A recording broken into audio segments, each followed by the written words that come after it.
Assalamu alaikum. Today we'll be discussing the anatomy of ear for FCPS part 1. और मेरे पास ये जो PDF सामने खुला हुआ है, this is the PDF of Nigar FCPS book, FCPS part 1 की जो किताब है। तो हमारा जो पैटर्न ऑफ स्टडी है वो कुछ ऐसे होगा कि हम निगार का जो टॉपिक है इसको टेक्स्ट बुक से स्टडी करेंगे ब्रीफली, और उसके बाद इनके जो पॉइंट्स हैं उनको डिस्कस करेंगे। तो मेरे पास दो टेक्स्ट बुक हैं जो अवेलेबल हैं, ENT by Mossad and ENT by Dhingra. So let us dig into the anatomy of ear. Year को ग्रॉस लेवल पे 3 पोर्शंस में डिवाइड किया जाता है, ठीक है। द फर्स्ट पोर्शन जो ईयर का है that is called as external ear. वो सारा ईयर जो कि टिम्पैनिक मेम्ब्रेन तक होता है, ऑरिकल से लेके टिम्पैनिक मेम्ब्रेन तक जितना भी पोर्शन है ईयर का that is called as external ear. Tympanic membrane से जितना भी पोर्शन वेस्टिब्यूल तक होता है that is called as middle ear, and from vestibule up till 8th cranial nerve जितना पोर्शन होता है ईयर का that is called as middle ear. तो the ear that is from auricle up till tympanic membrane it is the external ear, from tympanic membrane till the vestibule that is middle ear, and from vestibule till the 8th cranial nerve that is the inner ear। तो ये year के 3 portions हैं। हम आज discuss करेंगे external ear को। External ear हमारे पास 3 पोर्शन से मिलकर बनता है। First of all is the auricle, this is also called as pinna, this is the auricle. ये सारा पोर्शन, ये the portion that is used to capture the sounds in environment, that is the auricle aka pinna। second portion ये है कि that is called as external auditory canal, जो auricle के बिल्कुल साथ ही शुरू हो जाती है, this is the external auditory canal।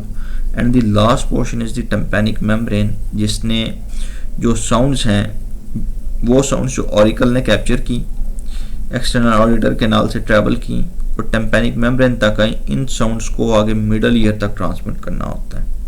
So these are the 3 components of external ear. Number 1 is the auricle, number 2 is the external auditory canal, and number 3 is the tympanic membrane। तो सबसे पहले इसमें हम देखेंगे एक्सटर्नल ईयर को।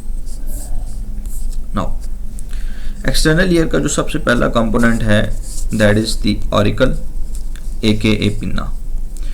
Auricle में जो further parts हैं ये 5 या 6 पार्ट्स हैं, कुछ किताबों के अंदर ज़्यादा भी लिखे हुए हैं। फर्स्ट ऑफ ऑल ये जो आउटर रिज है that is the bifolded ridge, this ridge is called as helix, ठीक है। नाउ इस हेलिक्स के बिल्कुल नीचे ही एक वाई शेप्ड रिज होती है, this is called as anti helix. अब इस एंटी हेलिक्स के नीचे 2 डिप्रेशन होते हैं, this is the first depression and this is the second depression, और इनको कहते हैं कॉन्चास या कॉन्कास, ठीक है। ये 3 पोर्शन है। Outer ridge that is helix, उस रिज के अंदर एक Y shaped ridge that is anti helix, और फिर उस रिज के नीचे 2 डिप्रेशंस हैं, these are called as conchas. अब ऑरिकल में एक ओपनिंग है, this is the opening here, this opening is called as meatus, और इस ओपनिंग को पार्शियली एक स्ट्रक्चर ने कवर किया होता है दैट इज कॉल्ड एज ट्रेकस, ठीक है। सो ये 5 कंपोनेंट आपके पास आ गए। Number 1 is the helix, number 2 is the anti helix, number 3 is the conchas, meatus and tragus. अब ये जो 5 कंपोनेंट हैं दीज आर कार्टिलेजनस,